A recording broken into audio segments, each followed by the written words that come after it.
Assalamualaikum warahmatullahi wabarakatuh. Saya Fatika dari SMP Telkom Sekar Kemuning Cirebon, calon guru penggerak angkatan ke-7.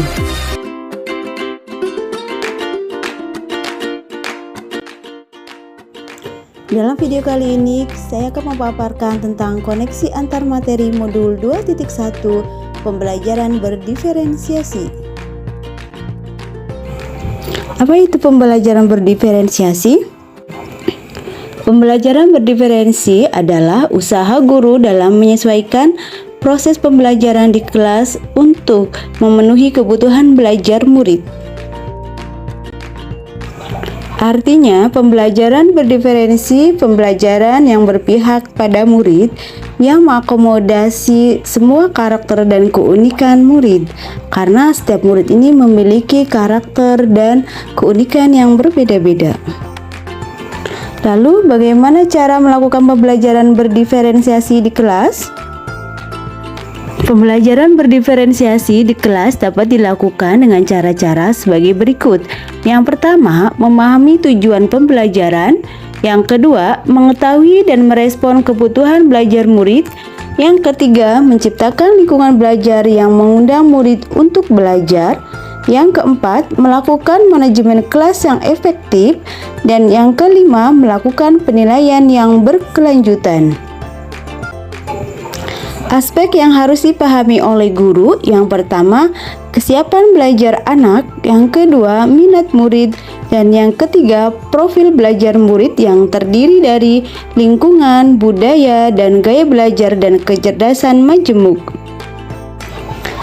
Cara mengidentifikasi kebutuhan belajar murid bisa dilakukan dengan mengamati perilaku murid-murid, mengidentifikasi pengetahuan awal, mereview dan melakukan refleksi terhadap praktik pengajaran, berbicara dengan guru murid sebelumnya, membaca rapot murid di kelas sebelumnya, menggunakan berbagai penilaian formatif dan diagnostik.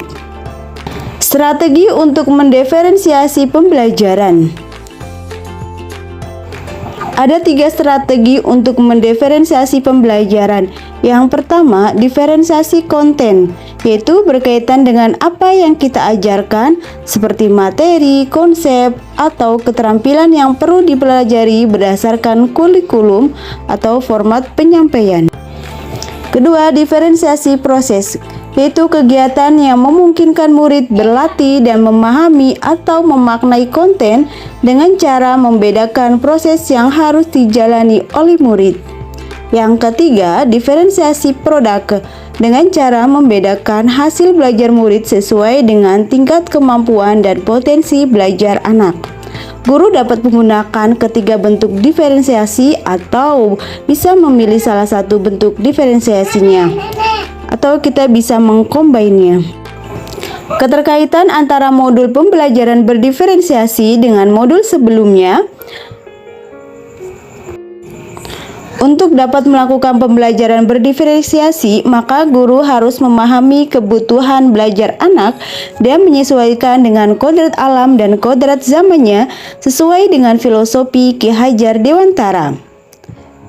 Dalam melakukan pembelajaran berdiferensiasi, seorang guru penggerak harus berpihak pada murid yang reflektif, mandiri, kolaboratif, dan inovatif. Maka dengan demikian dapat menuntun anak dalam merdeka belajar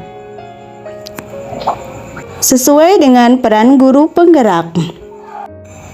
Melalui pembelajaran berdiferensiasi dapat menjadi strategi bagi guru dalam mewujudkan visi guru penggerak, yaitu berpihak pada murid. Dalam melaksanakan pembelajaran berdiferensiasi, harus ada kesepakatan atau keyakinan kelas yang dibuat oleh siswa dengan guru. Selain itu, menciptakan lingkungan budaya yang positif akan dapat menguatkan minat dan profil dan belajar murid. Demikian yang saya sampaikan, semoga bermanfaat. Terima kasih, salam dan bahagia. Assalamualaikum warahmatullahi wabarakatuh.